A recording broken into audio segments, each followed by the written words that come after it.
கர்த்தர் நல்லவர், அவருடைய கிருபை நம்முடைய வாழ்நாட்களில் என்றும் உள்ளது. ஆமென், ஆமென். ஆண்டவராகிய இயேசு கிறிஸ்துவின் ஈடுநிலை நாமத்தினாலே எல்லாரையும் அன்போடு இந்த காலை பொழுது வாழ்த்துகின்றேன், வரவேற்கின்றேன். ஆண்டவர் தாமே உங்கள் ஒவ்வொருவரையும் நிறைவாக ஆசீர்வதித்து பாதுகாத்து நடத்துவாராக. ஆமென். அன்பானவர்களே, இன்றைக்கு தேவையும் விருப்பங்களும் என்றதான தலைப்பின் அடிப்படையிலே கர்த்தருடைய வார்த்தையை நாங்கள் தீர்மானிக்க போகிறோம். இது தேவையும் விருப்பங்களும்.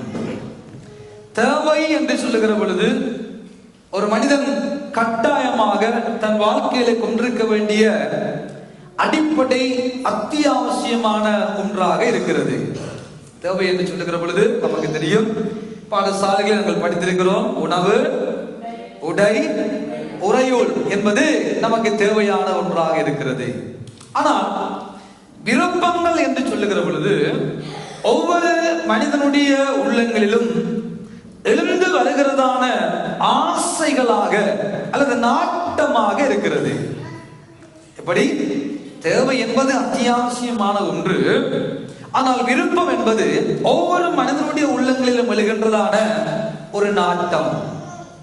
இந்த தேவைக்கும் விருப்பத்துக்கும் இடையே நடைபெற்றதான ஒரு பெரிய போட்டி வேதாகமத்தில் உண்டு. பிரியமானவர்களே, தேவைக்கும் விருப்பத்துக்கும் இடையே நடந்ததான ஒரு பெரிய போட்டியிலே தேவனுடைய பிள்ளைகள் ஜெயம் பெற்றார்கள் என்று சொல்லி பரிசுத்த ஆவியானவர் பழைய ஏற்பாட்டில் அழகாக ஒரு சம்பவத்தின் மூலமாக நமக்கு எழுதி வைத்துள்ளார்.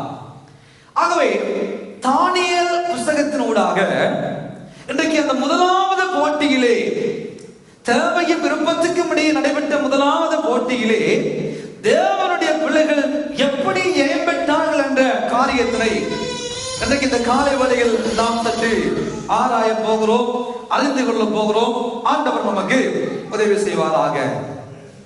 அன்பானவர்களே, தேவனுடைய வார்த்தை சொல்லுகிறது, பிலிப்பியர் 4வது அதிகாரம் 9வது வசனம் நம்ம எல்லாருக்கும் தெரிந்த வசனம்.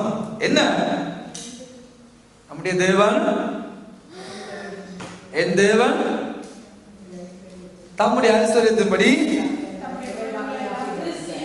நம்முடைய குறைவுகள் எல்லாம் கிறிஸ்து இயேசுவுக்குள்ளாக மகிமையிலே நிறைவாக்குவார் என்று சொல்லி நமக்கு தெரியும். ஆனால் உண்மையான மூல உபதேசம் எப்படி சொல்லுகிறது என்றால், மூல மொழி எப்படி சொல்லுகிறது என்றால், நம்முடைய தேவன், என்னுடைய தேவன் நம்முடைய குறைவுகளை எல்லாம் என்று சொல்லவில்லை, நம்முடைய தேவைகளை எல்லாம் கிறிஸ்து இயேசுவின் மகிமையிலே நிறைவாக்குவார் என்று சொல்லி உண்மையான மொழிபெயர்ப்பின் அர்த்தம் நமக்கு கொடுக்கிறது. எல்லா மனிதர்களுக்கும் ஏதோ ஒரு குறைவு இருக்கிறது. அந்த குறைவுகள் நிறைவாக்குகிற ஆண்டவரை அல்ல நானும் நீங்களும் ஆராதிக்கிறோம். தேவைகளை திருப்தியாக சந்திக்கிற ஆண்டவரை நானும் நீங்களும் தெய்வமாக கொண்டிருக்கிறோம். அல்லேலூயா. எப்படி? விருப்பங்களை அல்ல, குறைவுகளை அல்ல, தேவைகளை சந்திக்கிறவரை நாம் கொண்டிருக்கிறோம். தேவைகளை நம்முடைய தேவன் கிறிஸ்து இயேசுவுக்குள்ளாக இருக்கிற மகிமையில நம்முடைய தேவைகளை நிறைவேற்றுவார் என்று ஆண்டவர் நமக்கு வாக்கு கொடுத்திருக்கிறார். ஆகவே இந்த தானியேல் புத்தகத்தை நீங்கள் எடுத்து பார்ப்பீர்களானால் 12 அதிகாரங்களை கொண்டதான புத்தகத்தினை 2 பிரிவுகளாக நாம் வகுத்து நோக்கலாம். ஒன்று, 1வது அதிகாரத்திலிருந்து 6வது அதிகாரம் வரைக்கும் 6 போட்டிகள் ஆண்டவருக்கும் பிசாசுக்கும் இடையே நடக்கிறதை வேதம் காண்பித்துக் கொடுக்கிறது. ஒவ்வொரு அதிகாரத்திலும் ஒவ்வொரு விதமான போட்டிகள் அங்கே நடைபெறுகிறது. 7வது அதிகாரத்திலிருந்து 12வது அதிகாரம் வரைக்கும் தீர்க்க தரிசனங்களை குறித்து வேதம் நமக்கு தெளிவாக அங்கே காண்பித்துக் கொடுக்கிறது. ஆனால் இந்த 6 அதிகாரத்துக்குள்ளே இருக்கிறதான முதலாவது போட்டி என்னவென்றால், தேவையும் விருப்பத்துக்கும் இடையே நடைபெற்றதான ஒரு போட்டியாக இருக்கிறது. தேவையும் விருப்பமும் அங்கே சந்திக்கிற போட்டி இருக்கிற ஒரு போட்டியிலே தேவனுடைய பிள்ளைகள் எப்படி தேவையின் நிமித்தமாக தேவையை பூர்த்தி செய்து கொண்டு அந்த விருப்பத்தை மேற்கொண்டார்கள், அந்த போட்டியிலே ஜெயம் கொண்டார்கள் என்ற காரியத்தினை ஆண்டவர் நமக்கு அழகாக எழுதி வைத்துள்ளார். ஆகவே அன்பானவர்களே, இந்த புஸ்தகத்தை எழுதுகிற பொழுது, இந்த புஸ்தகத்தினுடைய ஆரம்பத்தை நாங்கள் பார்க்கிற பொழுது 127 நாடுகளை தன்னகத்தை கொண்டதான நேபுகாத்நேச்சர் அரண்மனையில அவருடைய காரியங்களை விசாரிக்கும்படிக்கு ஒவ்வொரு நாடுகளிலும் மாகாணங்களிலும் தலைவர்களை ஏற்படுத்தும்படியாக அறிவுள்ளவர்களை தேடிக்கொண்டிருக்கிறார்கள், அழகானவர்களை தேடிக்கொண்டிருக்கிறார்கள், நல்ல கல்விமான்களை நிபுணர்களை அன்றைக்கு அந்த நேபுகாத்நேச்சர் தேடிக்கொண்டிருந்தபடினால் கிறிஸ்துவுக்கு முன்பதாக 609வது ஆண்டிலே ஒரு காரியம் கட்டவிழ்க்கப்படுகிறது. என்ன? இந்த உலகத்துல எங்கெல்லாம் புத்தி ஜீவிகள் இருக்கிறார்களோ, அறிவாளிகள் இருக்கிறார்களோ, அவர்கள் எல்லாம் பாபிலோனுக்கு கொண்டு வந்து விடுங்கள், ஈராக்குக்கு கொண்டு வந்து விடுங்கள் என்று சொல்லி நேபுகாத்நேச்சருடைய கட்டளையின் அடிப்படையில் என்ன செய்கிறார்கள்? அங்கே யூதா தேசம் 609வது ஆண்டு கிமுவிலே முற்றுகையிடப்பட்டு, இஸ்ரவேல் தேசம் முற்றுகையிடப்பட்டு, அங்கே ராஜ குலத்தார்களை இந்த நேபுகாத்நேச்சர் மூலமாக அனுப்பப்பட்டவர்கள் தேடுகிறார்கள். ராஜ குலத்தார்களை தேடுகிறார்கள். உடம்புல எந்த விதமான குறைவில்லாத அழகானவர்களை தேடுகிறார்கள். கல்வியில நிபுணர்களை தேடுகிறார்கள். இப்படி அறிவு பெருத்த அழகான ராஜ குலத்துல வாழ்ந்தவர்களை என்ன செய்கிறார்கள்? அந்த யூதா தேசத்தை முற்றுகையிட்டவர்கள் தேடி சென்று ஒரு சில வாலிபர்களை அங்கே யூதேயா தேசத்திலிருந்து ஈராக்குக்கு அடிமைகளாக அல்ல, அவர்களை அந்த நாட்டில் காரியங்களை செய்யும்படியாக, ஒபிசியல் ரீதியான அலுவல்களை மேற்கொள்ளும்படியாக அழைத்து கொண்டு வரப்படுகிறதை சரித்திரம் நமக்கு காண்பித்துக் கொடுக்கிறது. அதே நேரத்தில் வேதம் நமக்கு காண்பித்துக் கொடுக்கிறது. அப்போ அந்த வாலிபர்கள் எல்லாம் இப்பொழுது எங்கே கொண்டு போய்பட்டு விட்டார்கள்? அந்த பாபிலோனிலே கொண்டு போகப்பட்டு விட்டார்கள். ஈராக் எனும் தேசத்தில் இப்பொழுது இருக்கிற ஈராக்குக்கு கொண்டு போகப்பட்டு விட்டார்கள். அநேக வாலிபர்கள் என்ன செய்கிறார்கள்? தங்களுடைய பெற்றோரை இழந்தவர்களாக, தாங்கள் வாழ்ந்த இடங்களை இழந்தவர்களாக, சுற்றுச்சூழலை இழந்தவர்களாக, சொந்த தேசத்தை இழந்தவர்களாக, பெற்றோரை இழந்தவர்களாக என்ன செய்கிறார்கள்? ஒரு ராஜாவினால் அவருடைய கட்டளைக்கிணங்க கைதிகளைப் போல, அடிமைகளைப் போல, அகதிகளைப் போல நடத்தப்பட்டு கொண்டு போகப்படுகிற ஒரு காட்சியை வேதம் நமக்கு காண்பித்துக் கொடுக்கிறது. இன்றைக்கும் இதில் இருக்கிற எத்தனையோ பேர் சொந்த நிலவுலங்களை விட்டு, சொந்த தேசத்தை விட்டு, ஒரு சிலர் அகதிகளாக இங்கே ஓடி வந்தவர்கள் இருக்கிறீர்கள், ஒரு சிலர் திருமண காரியத்துக்காக வந்தவர்கள் இருக்கிறீர்கள், படிப்புக்காக இந்த தேசத்துக்கு வந்தவர்கள் இருக்கிறீர்கள். இப்படி பலவிதமான வருகைகளோடு தான் நாங்கள் அவர்கள் எப்படிப்பட்ட நிலைமையில் கடந்து போனாங்களோ அதே போல ஒருவேளை நானும் நீங்களும் இந்த இடத்துல வந்தவர்கள் ஒரு சிலர் இருக்கத்தான் கூடும். அன்பானவர்களே, யோசித்து பாருங்கள். கேட்க யாரும் இல்லை, அவர்களை கொண்டோல் பண்ண யாரும் இல்லை, அவர்கள் எங்க போகிறார்கள், என்ன செய்கிறார்கள், எப்படி வாழுகிறார்கள் என்று அவர்களை பார்த்துக் கொண்டிருக்க அவருடைய பெற்றோர்கள் இல்லை, உறவினர்கள் இல்லை, சொந்த பந்தம் இல்லை, யாருமே இல்லாத ஒரு நிலைமையில மை கார் மை பெற்றோர் என்ற வகையில அவர்கள் எதையும் செய்ய உரிமை உடையவர்களாக, எதையும் செய்ய தகுதி உடையவர்களாக, அழகுடையவர்களாக, பலசாலிகளாக, அறிவுள்ளவர்களாக ராஜ குலத்தில் வளர்க்கப்பட்ட ஒரு உயர்ந்த இடத்துல அந்த வாலிபர்கள் கொண்டு போகப்பட்டாலும் அவர்களுக்கு முன்பதாக ஒரு காரியம் வைக்கப்படுகிறது. என்ன? ராஜாவுடைய கட்டளை பிறக்கிறது. இந்த கொண்டு வரப்பட்ட இந்த வாலிபர்களை அகதியம் காமங்கள்ல டென்ட் அடிச்செல்லாம் அவங்கள வாழ வைக்கல, கண்டெய்னர்ல கொண்டு போய் விட்டு இதுக்குதான் வாழங்க, இதுதான் நீங்க இருக்கணும்னு சொல்லல. அழகாக என்ன செய்கிறார்கள்? அந்த ராஜா அவர்களுக்கு ஒரு அழகான இடத்தை ஏற்படுத்தி 3 வருடம் அவங்களுடைய மொழியை கற்றுக் கொடுக்கும்படியாக ஒரு கட்டளை பிறக்கிறது. எவ்வளவு அழகான ஒரு காரியம் யோசித்து பாருங்கள். கொண்டு வரப்பட்டவர்களுக்கு அந்த நாட்டு மொழியை கற்றுக் கொடுக்கும்படியாக கட்டளை பிறக்கிறது. 3 வருடம் அந்த மொழியை கற்றுக்கொள்ளும்படியான கிருபை. இந்த தேசத்துக்கு வந்த எத்தனையோ பேர் நாம் என்ன செய்கிறோம்? சுவையை பிடிக்கிறதுக்கு இந்த டெர்டி டஸ்டோட படுற பாடு பெரும்பாடா இருக்கிறது எல்லாருடைய வாழ்க்கையில. சில பேர் சொல்லுவாங்க, நான் இத்தனை படிச்சு எனக்கு இந்த டெர்ரை கொண்டு எங்க போடுறது, இந்த டீயை கொண்டு டஸ்ஸை கொண்டு எங்க போடுறது, இதெல்லாம் இன்றைக்கு வரைக்கும் எனக்கு குழம்பு போயிருக்கிறது. ஆக்குசாட்டிவ் வருகுது, டாட்டிவ் வருகுது, அதை கொண்டு எதுக்குல போடுறது தெரியாத அளவுல நாம் இருக்கிறோம். எத்தனையோ வருஷங்களா இருந்தோம் என்ன பிள்ளைகளே, எத்தனையோ வருஷமா இருந்தோம். ஆனா 3 வருடம் அந்த கல்லைகளுக்கு என்ன சொல்லுகிறார்கள்? அந்த நாட்டு மொழியை, பாபிலோன் மொழியை படிக்க வேண்டும். சட்டம் வருகிறது, ஓகே நல்லது. இன்னும் ஒரு கட்டளை வருகிறது, அவர்களுக்கு ராஜா சாப்பிடுகிற சாப்பாடு அவர்களுக்கு ஒரு பகுதி ஒதுக்கப்படுகிறது. யோசித்து பாருங்கள் எப்படி இருக்கும் என்று. ராஜா சாப்பிடுகிற சாப்பாடு எப்படி டேஸ்டா இருக்கும், எப்படி அது சொல்ல சொல்ல வார்த்தைகள் இல்லை. எவ்வளவு அழகான சாப்பாடுகள். சும்மா இறைச்சி வகைகள் வேணுமா, மீன் வகைகள் வேணுமா, தம்மாடியா இந்த லோராக் அந்த பக்கம் எல்லாம் நம்ம உலகஸ் எல்லாம் போய் பார்த்தா தெரியும்.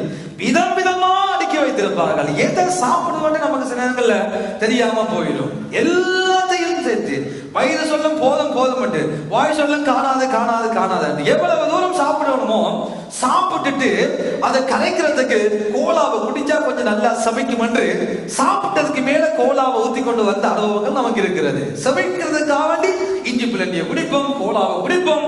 ஏனென்றால் காணாத கண்டது போல அங்க போய் எதை சாப்பிடுறோன்னு தெரியாம முதலாவது காய் வைக்கிறது ரால்ல கணவாயில பெரிய பெரிய இறைச்சி வகையில நம்முடைய ஆரம்பம் இருக்கும். அப்ப ராஜாவின் சாப்பாடு எப்படி இருக்கும் யோசிங்க.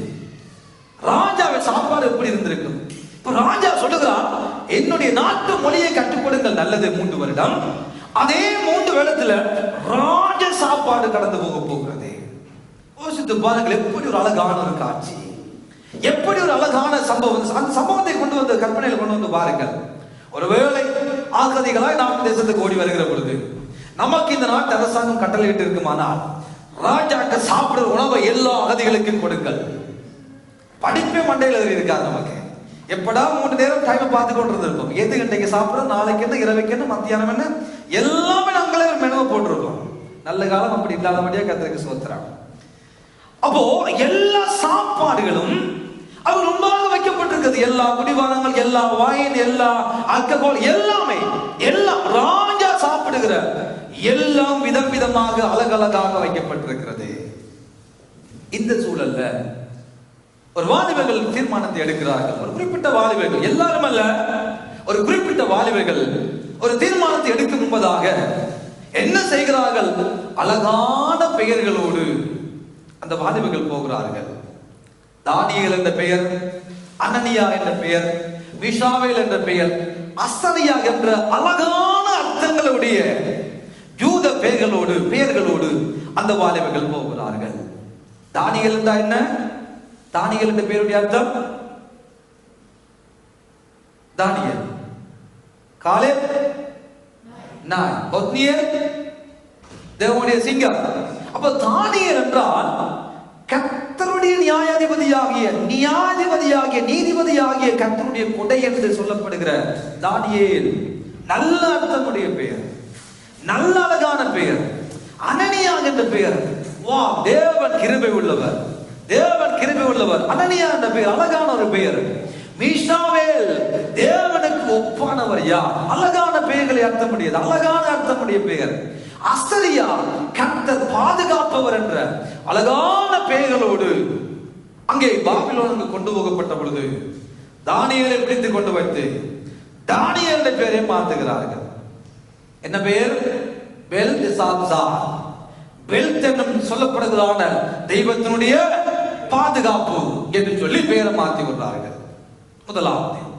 அப்போ அனனியா, கர்த்தர் கிருபை உள்ளவர், அந்த பெயரை கொண்டு போய் சாத்ராக்கு என்று வைக்கிறார்கள். அக்கு என்னும் சொல்லப்படுகிறதான சந்திர தெய்வத்தினுடைய கட்டளை என்று சொல்லி அக்கு என்னும் தெய்வத்தினுடைய பெயரை அப்படியே மாற்றுகிறார்கள். மீசாவேல், தேவனுக்கு ஒப்பானவர். மீசாவேலையும் விட்டு விடவில்லை, மீசாவேலையும் முடித்து சாத்ராக்கு என்று மாற்றினார்கள். அனனியாவை இவனுக்கு மேசாக்கு என்று வைக்கிறார்கள். மேசாக்கு என்றால் அந்த அக்கு தெய்வம் இருக்கிறது, அந்த அக்கு தெய்வத்தினுடைய தேவனுக்கு ஒப்பானவர் யார்? மீசாவேல் என்றால் இந்த தேவனுக்கு ஒப்பானவர். ஆனால் மேசாக்கு என்று சொல்லுகிற பொழுது அக்கு தெய்வத்திற்கு ஒப்பானவர் யார் என்று அப்படியே மாற்றுகிறார்கள். அதுக்கு முடிந்து விட்டது. அசரியாவை பிடிக்கிறார்கள். கர்த்தர் பாதுகாப்பவர் என்ற அர்த்தம் உள்ள அந்த பெயருடைய அந்த அசரியாவுக்கு என்ன செய்கிறார்கள்? ஆபேத் நேகோ என்று கொண்டு பெயரை வைத்து நேகோ என்று சொல்லப்படுகிறதான கல்வி தெய்வத்தினுடைய அடிமையாக அந்த மனிதனும் மாற்றப்படுகிறார். இப்படி அழகான பெயர்களோடு போனவர்களுடைய பெயர்கள் முதலாவது மாற்றப்படுகிறது. நாம் கூட அதைத்தான் தெரிந்து கொண்டிருக்கிறோம். அந்த பெயர்களை தான் நம்முடைய பிள்ளைகளுக்கு வைத்திருக்கிறோம். பைபிள்ல இருக்கிறபடினா பெயர்களை வைத்திருக்கிறோம். ஆனால் அர்த்தங்களை தேடி பார்க்கிற பொழுது கஷ்டமாக இருக்கிறது. அனனியா என்று வைப்பதை பார்க்கிலும், மீஷாவேல் என்று வைப்பதை பார்க்கிலும், அசரியா என்று வைப்பதை பார்க்கிலும், சாத்ராக், மேசாக், ஆபேத்நேகோ என்று நாம் உச்சரித்துக் கொண்டுதான் இருக்கிறோம். அவையெல்லாம் பாபிலோனில் இருந்த பாபிலோனுடைய தெய்வங்களுடைய பெயர்களை இவர்களுக்கு சூட்டி விட்டார்கள். யோசித்து பாருங்கள், எப்படி இருந்திருக்கும், எப்படியான சூழல். பெயர்களே அசிங்கமான பெயர்கள் மாற்றப்பட்டு விட்டது. நல்ல பெயரோடு போனவர்களுடைய முதலாவது பாஷையை மாற்றப்படுகிறது, பெயரை மாற்றி விட்டார்கள். ஆனா இந்த வாலிபர்கள் என்ன செய்தார்கள் என்று சொல்லி வேதம் நமக்கு சொல்லுகிற காட்சியை பார்ப்போமா? தானியேல் புத்தகத்திலே 1ஆம் அதிகாரம் 3வது வசனத்தை வாசிக்க கேட்போம். 3, 4, 5 வாசியுங்கள்.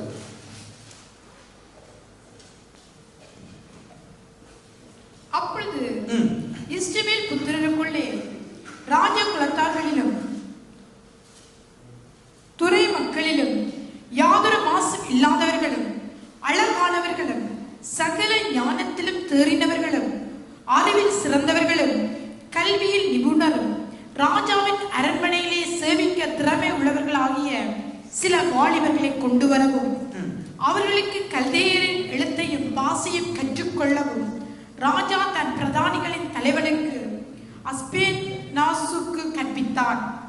ராஜா தான் உண்ணும் போஜனத்திலேயும் தான் குடிக்கும் திராட்சை ரசத்திலேயும் தினமும் ஒரு பங்கை அவர்களுக்கு நியமித்து அவர்களை 3 வருஷம் வளர்க்கவும் அதன் முடிவினை அவர்கள் ராஜாவுக்கு முன்பாக நிற்கும்படி செய்ய கட்டளையிட்டான். அவர்களுக்குள் யூதா புத்திரராகிய தானியேல், அனனியா, மீஷாவேல், அசரியா என்பவர்கள் இருந்தார்கள். பிரதானிகளின் தலைவன் தானியேலுக்கு பெல்சதாஸ் என்றும், அனனியாவுக்கு சாத்ராக் என்றும், மீஷாவேலுக்கு மேசாக் என்றும், அசரியாவுக்கு ஆபேத்நேகோ என்று மறுபெயரிட்டான். தானியேல் ராஜாவின் போஜனத்தினாலும் அவன் பானம் பண்ணும் திராட்சை ரசத்தினாலும் தன்னை தீட்டுப்படுத்தல் ஆகாதென்று தன் இருதயத்தில் தீர்மானம் பண்ணிக்கொண்டு தன்னை தீட்டுப்படுத்தாதபடி பிரதானிகளின் தலைவரிடத்தில் வேண்டிக் கொண்டான். தேவன் தானியேலுக்கு பிரதானிகளின் தலைவரிடத்தில் தயவும் இரக்கம் கிடைக்கும்படி செய்தார். அன்பானவர்களே, ஒரு அழகான காட்சியை இங்கே நாங்கள் பார்க்கிறோம். அழகான குடிபானங்கள் என்பதாக வைக்கப்பட்டிருக்கிறது. அழகான உணவு மேஜைகளே அலங்கரிக்கப்பட்டிருக்கிறது. திராட்சரசமும் அங்கே கண்ணை கவர்கிற விதத்துல அழகாக போத்தல்களில் ஊத்தி ஊத்தி கலகலதாக வைக்கப்பட்டிருக்கிறது. இப்பொழுது என்ன செய்கிறார்கள் இந்த வாலிபர்கள்? என்ன செய்கிறார்கள்? தானியேல் ராஜாவின் போஜனத்தினாலும் அந்த ராஜா பானம் பண்ணும் திராட்சை ரசத்தினாலும் தன்னை தீட்டுப்படுத்தல் ஆகாது என்று தன்னுடைய இதயத்துல தீர்மானம் பண்ணிக்கொண்டு தன்னை தீட்டுப்படுத்தாதபடி பிரதானிகளின் தலைவனிடத்தில் வேண்டிக் கொள்கிறார். அழகான காட்சியை ஆண்டவர் நமக்கு இங்கே எழுதி வைத்துள்ளார். யாருமே இல்ல, அம்மா இல்ல, அப்பா இல்ல, உடன் பிறந்தவர்கள் இல்ல, கூட படித்தவர்கள் எல்லாம் இல்ல, ஒரு தரமே இல்ல, கேட்க யாரு இல்ல, யாருமே கேட்க முடியாது. யோசித்து பாருங்கள், இவர்கள் எதையும் செய்யக்கூடிய ஒரு இடம் அங்கே வருகிறது. எப்படியும் வாழலாம் என்ற நிலைமை வருகிறது. ஒருவேளை இலங்கையில நல்லா இருந்த அநேக பெற்றோர், அநேக பிள்ளைகள், பெற்றோரோடு நன்றாய் வாழ்ந்தவர்கள், நல்ல ஒழுக்கமும் கண்ணியமும் கட்டுப்பாடை வாழ்ந்த எத்தனையோ பிள்ளைகள் இந்த தேசங்களுக்கு வந்தவுடனே வெளிநாடுகளுக்கு புலம்பெயர்ந்த பொழுது என்னை கேட்க யாரும் இல்ல, விசாரிக்க யாரும் இல்ல, நான் எதையும் செய்யலாம் என்று சொல்லி அந்த ஃப்ரீடம் அவர்களை கொண்டு போய் நரகத்தில் தள்ளிய சம்பவங்களை அநேகம் நாங்கள் கேள்விப்படுகிறோம், பார்க்கிறோம். கேட்க யாரும் இல்ல, நான் எதுவும் செய்யலாம், எங்கேயும் போகலாம், எதையும் குடிக்கலாம் என்று முடிவெடுத்து வாழ்ந்து அநியாயமாய் அழிந்து கொண்டிருக்கிற ஒரு சமூகத்தை இந்த புலம்பெயர் தேசங்களை நாங்கள் பார்க்கக்கூடியதாக இருக்கிறது. ஆனால் அந்த வாலிபர்கள் தங்களை கேட்க யாரும் இல்ல, கட்டளையிட யாரும் இல்ல, அடிக்க யாரும் இல்ல. ராஜ போஜனம் மேசையில் அடுக்கி வைக்கப்பட்டிருக்கிறது. ராஜா குடிக்கிற அந்த திராட்சை ரசம் அடுக்கி வைக்கப்பட்டிருக்கிறது. குடிக்கலாம், சாப்பிடலாம், இது ராஜ கட்டளை, நிறைவேற்றத்தான் வேண்டும். ஆனால் ஒரு தீர்மானத்தை எடுக்கிறார்கள். என்ன தீர்மானம்? இந்த சாப்பாடு, இந்த ராஜாவுடைய திராட்சை ரசமும் என்னை தீட்டுப்படுத்தி விடக்கூடாது, என்னை பழுதாக்கி விடக்கூடாது என்று ஒரு அழகான தீர்மானம். அன்பானவர்களே, அந்த தீர்மானம் எடுக்க வேண்டிய அவசியம் இல்லை. ஆண்டவர் அவர்களுக்கு சொல்லவே இல்லை, நான் உன்னை பெரிய ஜாதியாக்குவேன், நான் உன்னை ஆசீர்வதிப்பேன், நான் உன்னை எகிப்துக்கு பாபிலோனுக்கு கொண்டு போய் உன்னை பெரிய அரண்மனையில உட்கார வைத்து உன்னை ஆசீர்வதித்து உங்களை உயர்த்துவேன், உங்களை கனப்படுத்துவேன் என்று ஆண்டவர் சொல்லவே இல்லை.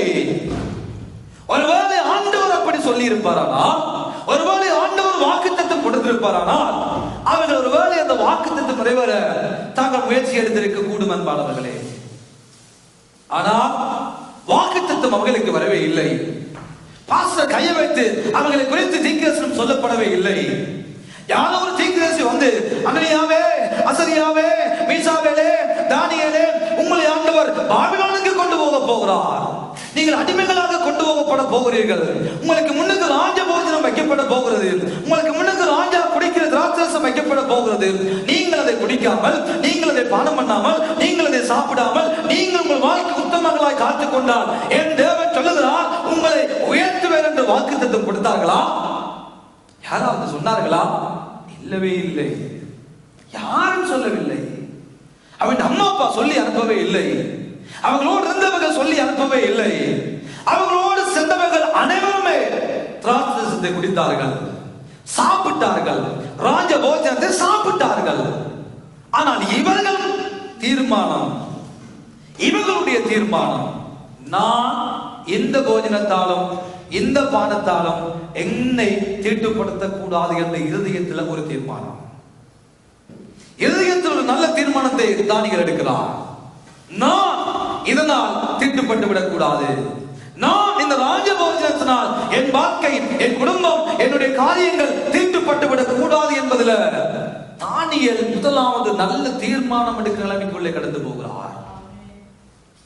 ஜனமே, இன்னைக்கு வீட்டுல ஒரு மாதிரி ஒரு வாழ்க்கை, நாங்க வெளியில ஒரு மாதிரி வாழ்க்கை, இன்னும் கொஞ்சம் சந்தியும் தூரம் போயிட்டோம்டா, யாரும் கேட்க இல்லை, யாருக்கும் என்ன தெரியாது என்று எங்களை நாங்கள் மாற்றிக்கொள்ளுகிற உலகத்திலேயும் அநேக ஆவிக்குரிய கிறிஸ்தவர்கள் இன்றைக்கு வாழ்ந்து கொண்டிருக்கிறார்கள். வீட்டுக்குள்ள செய்ய முடியாது, வெளியில செய்யலாம். வெளியில செய்ய முடியாது, கொஞ்சம் தூரம் போயிட்டா யாருமே இல்ல, தெரிந்தவர்கள் யாரும் இல்ல, என்னை பற்றி அறிந்தவர்கள் யாரும் இல்லை என்று சொல்லி தவறான தீர்மானங்கள் எடுத்து, தவறான பழக்க வழக்கங்களில் சென்று, தவறான வழியில் நடக்கிற கிறிஸ்தவர்கள் என்ற பெயரோடு வாழுகிறவர்கள் இன்றைக்கும் உண்டு. ஏன் அவர்கள் கூட சொல்லி இருக்கலாம், நாங்கள் விரும்பி போகவில்லை தானே, நாங்கள் விரும்பி சாப்பிடவில்லை தானே, நாங்கள் விரும்பி குடிக்கவில்லை தானே, நாங்கள் கேட்டு பெற்றுக் கொள்ளவில்லை தானே, அது ஒரு ஆழ்ந்த கட்டளை அல்லவோ, அது சட்டம் அல்லவோ, அந்த சட்டத்தை நாங்கள் நிறைவேற்ற வேண்டும் அல்லவோ என்று அதை தங்களுக்கு சாதகமாக பயன்படுத்தவே இல்லை. ஆனால் இன்றைய சமகால உலகமும் கிறிஸ்தவமும் இந்த நாட்டு சட்டம் அப்படி சொல்லுகிறது, இந்த நாட்டு சட்டம் எப்படி சொல்லுகிறது, பாடசாலைகள் எல்லாரும் எப்படி இருக்கிறார்கள், என் வகுப்பறைகளை எல்லாரும் எப்படி செய்கிறார்கள், என் வேலை ஸ்தலத்தில் எல்லாரும் எப்படி செய்கிறார்கள் என்று சொல்லி தங்களுடைய காரியங்களுக்கு சாதகமாக அந்த காரியங்களை பயன்படுத்துகிற வாலிபர்கள் இன்றைக்கும் இருக்கத்தான் செய்கிறார்கள். வெள்ளிக்கிழமைகளில் கிளப் நைட் டிஸ்கோ, ஞாயிற்றுக்கிழமை தேவ சமூகத்தில் ஆராதனை எனும் ஒரு பெயரோடு வாழுகிற வாலிபர்கள் இருக்கத்தான் செய்கிறார்கள். நாங்கள் இந்த சட்டத்தில் தானே வாழ்ந்து கொண்டிருக்கிறோம். எங்களுடைய கலாச்சாரம் வேற, இந்த நாட்டு கலாச்சாரம் வேற, எங்களுடைய கொள்கைகள் வேற, இந்த நாட்டு கொள்கைகள் வேற என்று சொல்லி கலாச்சாரங்களையும் கொள்கைகளையும் கோட்பாடுகளையும் சட்டங்களையும் தங்களுடைய பாவங்களுக்கு சாதகமாக பயன்படுத்துகிறவர்கள் இன்றைக்கும் இருக்கத்தான் செய்கிறார்கள். தானியேல் இருந்திருக்கலாம் தானே, எந்த ஆண்டவர் நல்லவராக இருந்திருந்தால் ஏனப்பா எங்களை அடிமைகளாக விட்டு போட்டா கேள்வி கேட்க முடிந்தது. பாபிலோனில் இருந்து ராஜாக்கள் வருகிறார்கள், பாபிலோன் ராணுவம் வருகிறது, எங்களை முற்றுகை எடுக்கிறது, எங்களை தேடி பார்க்கிறது, அழகுள்ளவர்களை தேடுகிறது, ராஜகுலத்தாரை தேடுகிறது, கல்விகள் நிபுணரை தேடுகிறது, படித்தவர்களை தேடுகிறது, மாசில்லாதவர்களை தேடுகிறது. நாங்கள் கொண்டு போகப்படுவோம் என்று அந்த ஆண்டவருக்கு தெரியாதோ? அவர் எங்கே போனார்? அவர் எங்கே போனார்? ஆண்டவர் என்று ஒருவர் இருப்பார்னால் அவருக்கு கண் இல்லையா, அவருக்கு மூக்கு இல்லையா, அவருக்கு வாய் இல்லையா? அவர் எங்கே போனார்? நாங்கள் அவருடைய பிள்ளைகள் அல்லவோ? ஏனவர் எங்களை இந்த ராஜாவுக்கு கொடுத்தார், ஏனவர் எங்களை பாபிலோனுக்கு கொண்டு போய் அனுமதித்தார் என்று ஆண்டவரோடும் சண்டையிடவில்லை. பெயர்களை மாற்றுகிறவர்களும் ஆண்டவர் மௌனமாகத்தான் இருந்தார். கேவலமான பெயர்களை ஒவ்வொரு மதங்கள் இருக்கு, அவர்களுடைய மதங்கள் இருக்குதான ஒவ்வொரு சாமியினுடைய பெயரை மாற்றுகிறவர்களும் ஆண்டவர் மௌனமாகத்தான் இருந்தார். பெயரையும் மாற்றி விட்டார்கள். எங்கள் ஆண்டவர் எங்களை விட்டு விட்டார், எங்கள் ஆண்டவர் அடிமைகளாக இந்த தேசத்தை கொண்டு போகும்படியாக எங்களை அனுமதித்து விட்டார், அவர் இல்லை என்று சொல்லி எதுவும் செய்யும்படியாக உரிமையும் அவர்களுக்கு இருந்தது. தீர்க்க தரிசனம் வரவே இல்லை, வாக்குத்தத்தங்கள் வரவே இல்லை. அவர்களை குறித்து ஆண்டவர் சொல்லவே இல்லை. நீங்கள் கொண்டு போக பணிவீர்கள், நீங்கள் இப்படி உங்களுக்கு முன்னாக சாப்பாடு இருக்கும், குடிபானம் இருக்கும், நீங்கள் தியாகம் செய்தால் மட்டும்தான் தேவன் உங்களோட பாட்டு சொல்லவே இல்லை. அவர்களுடைய வாழ்க்கையில ஒரு தெளிவான தீர்மானம் இருந்தது.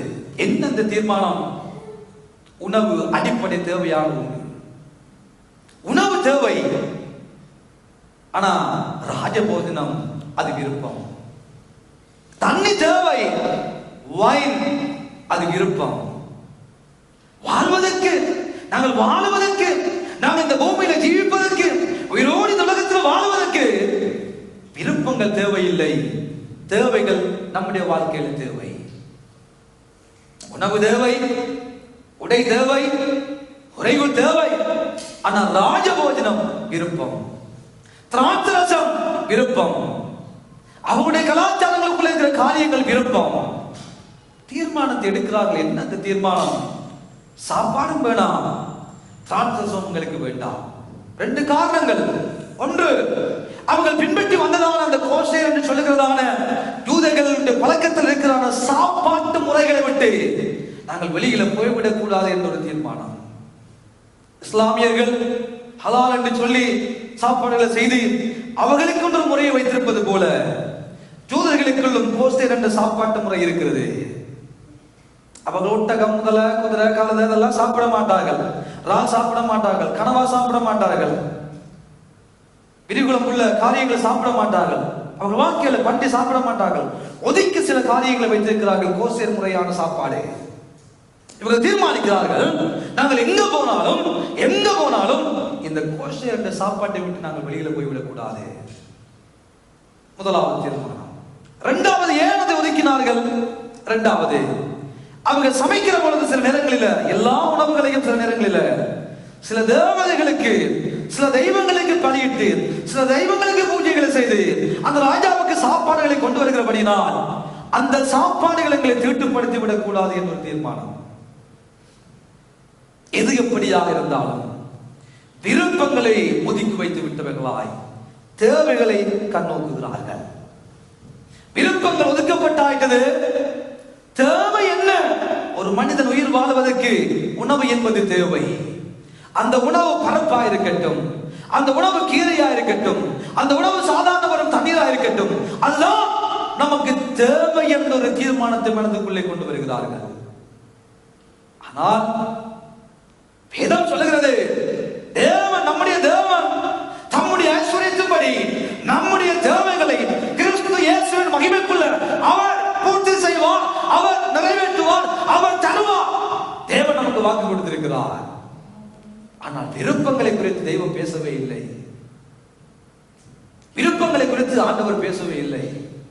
இருக்க ஒரு வீடு, கூரையோடு ஒரு 4 சுவரை கட்டி வாழ்வதற்கு ஒரு வீடு நமக்கு தேவை. 2 மாடி வீடு, 3 மாடி வீடு, தொடர் வீடு, அது விருப்பம். ஒரு வாகனம் ஓடுவதற்கு நமக்கு தேவை. ஆனால் உலகத்திற்கு லம்போகினி, மசராத்தி, போஷே விருப்பம். உடுப்பு நமக்கு தேவை. ஆனால் அந்த மாக்குடுப்பு, இந்த மாக்குடுப்பு, இந்த மாக்கு, அது விருப்பம். இப்பொழுது எது தேவையோ இந்த அழகான வாழ்வுடைய தீர்மானம் தேவைக்கு முக்கியத்துவம் கொடுத்து, இதுதான் இது எங்களுக்கு போதும், இது எங்களுக்கு போதும். விருப்பத்தை மூட்டை கட்டி வைக்கிறார்கள். விருப்பம் வேண்டாம் தள்ளி வைக்கிறார்கள். முதலாவது தீர்மானத்தை எடுக்கிறார்கள். என்ன செய்கிறார்கள்? தேவைக்கு முக்கியத்துவம் கொடுத்ததான ஒரு தீர்மானம் இங்கே எடுக்கப்படுகிறது. இலக்கற்பாளர்களே, விருப்பத்துக்கு முக்கியம் கொடுத்த தீர்மானம் அல்ல, தேவைக்கு முக்கியத்துவம் கொடுத்த தீர்மானம். ஒரு ஆணுக்கு ஒரு பெண் தேவை, ஒரு பெண்ணுக்கு ஒரு ஆண் தேவை. அதற்குள்ள ஐயா கருப்பா இருந்தாலும், நாவல் பழம் போல வெள்ளையா இருந்தாலும், அவருக்கு சுண்டினா தப்புன்னு ரத்தம் தெரியக்கூடிய அழகான வெள்ளையான ஒரு பெண் தேவைதான். விருப்பம், அது விருப்பம். அம்மா அப்படி இப்படி இருப்பா, அம்மனிக்கு வேணும் உயர்ந்த அழகான ஹேண்ட்ஸமான ஒரு மாப்பிள்ளை. விருப்பம். ஒரு ஆணுக்கு ஒரு பெண் தேவை, ஒரு பெண்ணுக்கு ஒரு ஆண் தேவை. ஆனால் அதற்குள்ள வருகிற விருப்பங்கள், ஒரு ஆளுக்கு இப்படி வரும், ஒரு ஆளுக்கு அப்படி வரும், ஒரு ஆளுக்கு இந்த விருப்பம், ஒரு ஆளுக்கு அந்த விருப்பம். சில நேரங்களில் எல்லா ஆண்களுமே விரும்பி ஆசைப்படுற ஒரே ஒரு காரியம், நீட்டு தலைமுடி உள்ள ஒரு பொம்பளை வேணும். ஆனா கிடைக்கிறது நீட்டு வாய் உள்ள பொம்பளை தான் கிடைக்கும். என்னவோ தெரியல, அம்மா ஐயா வேண்ட சிரிப்பு காட்டி கொடுக்குது. என்ன வேணும்? நீட்டு தலைமுடி வேணும்.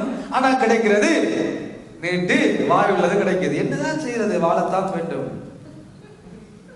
அருமையானவர்களே, இங்கே தேவைக்கு முக்கியத்துவம் கொடுத்ததான தீர்மானம், அழகான தீர்மானம் எடுக்கிறார்கள். பாருங்க, அழகான தீர்மானம். வேண்டாம், இது வேண்டாம், அது வேண்டாம், இந்த குடிபானம் வேண்டாம், அதனால் நாம் தீட்டுப்பட்டு விடக்கூடாது என்ற தீர்மானம். இந்த உலக காரியங்கள், இந்த உலகத்தில் முன்பதாக வைக்கப்பட்டிருக்கிற சாப்பாடு, உணவுகள், காரியங்கள் என்னை தீட்டுப்படுத்தி விடக்கூடாது என்ற தீர்மானம். பாருங்கள், எப்படிப்பட்ட ஒரு தீர்மானம். எல்லாம் இருக்கிறது, சுத்தி வர எல்லாம் இருக்கிறது, எல்லாம் அனுபவிக்க எனக்கு அதிகாரம் உண்டு, எல்லாம் இருக்குது, எதையும் சாப்பிடலாம், எதையும் குடிக்கலாம், எல்லாமே இருக்கிறது. அன்றைக்கு தானியனுடைய வாழ்க்கையிலையும் அசரியா மேசாவில் அனனியா என்னுடைய வாழ்க்கைக்கு முன்பதாக வைக்கப்பட்ட ஒரு பெரிய சவால். வாலிபர்களே, அம்மாமாரே, ஐயாமாரே, எங்களுக்கு முன்பதாக இந்த உலகத்தில் வைக்கப்பட்டதாக இருக்கிறது. எங்களுக்கு முன்னுக்கு எல்லாம் வைக்கப்பட்டதாக இருக்கிறது. நம்மை தீட்டுப்படுத்தக்கூடிய அநேக காரியங்கள், இலவசம் எனும் ஒரு பெயரில், அக்சியோன் எனும் ஒரு பெயரில், எல்லாம் ஒன்றுக்கு பின்னால் உண்டு அடுக்கி வைக்கப்பட்டதாக இருக்கிறது. சும்மா ஐக்கியாவுக்குள்ள போவோம், சும்மா கண்ட்ரோலுக்குள்ள போவோம், ஏதாவது போவோம், ஏதாவது ஒரு சாமான் வாங்க போவோம், போட்டிருப்பாங்க. இன்று நீங்க எடுத்தீங்கடா, இன்றைக்கு காசு கட்ட தேவையில்லை, நீங்க 6 மாசத்துல காசு கட்டலாம். பாப்போம், காசும் இருக்காது. ஆனா இன்றைக்கு எடுத்து 6 மாதம் பணம் கட்ட தேவையில்லை. விருப்பம் வந்துடும். தேவையில்லாத ஒரு பொருள் மேல விருப்பம் வந்துடும். அவன் சொல்லுவான், காசு இல்லாட்டி பரவாயில்ல, இந்த கண்ட்ரோலா காட்டை கொண்டு போங்க, பிரச்சனை இல்லை. நீங்க 1 வருஷத்துக்குள்ள 6 மாசத்துக்குள்ள கட்டி முடிச்சா சின்ஸே இல்லை. அவன் நமக்கு ஒரு ஆசையை போடுவான். அழக நானும் நம்ம பாட்டுல போய் கொண்டிருக்கோம். பாப்போம், ஏற்கனவே ஒரு சோபா வீட்டுல இருக்குது, இன்னும் ஒரு சோபா வச்சிருப்பான், 50 வீதம் அக்சியூரண்ட் போட்டிருப்பான். சில நேரத்துல 3000 ரூபாய் எழுதி போட்டு அதை 2-3 வட்டி போட்டு 1999 ரூபாய் போட்டிருப்பான். நாங்க பாக்குறது, இந்த 3000 ரூபாய் பொருளை கத்தர் என்ற கண்ணுக்கு காட்டியிருக்கிறார். பாதி விலை வீட்டு சோபா இருக்கும், அம்மா ஐயா அதையும் தூக்கி கொண்டு போய் வைத்திருவான். அது தேவையில்லை, அது விருப்பம். எப்படி வருகிறது பாருங்கள். அவன் சொல்லுவான், இப்ப காசு கிட்ட தேவையில்லை, இதுல சைன மட்டும் வச்சுட்டு இந்த காட்டை கொண்டு போங்க. அவன் போட்டிருப்பான் 5000 மேக்சிமம் எடுக்கலாம் போட்டிருப்பான். அந்த பொருளையும் வாங்கி, அங்க போக என்ன ஒன்று இருக்கு அதையும் வாங்கி, அப்படியே எல்லாத்தையும் வாங்கி வாங்கி வாங்கி வாங்கி ஒவ்வொரு மாதம் 6 மாசத்துக்குள்ள கட்டி முடிக்க மாட்டான். 7வது மாசம் பார்த்தா சின்ஸ் வரும்.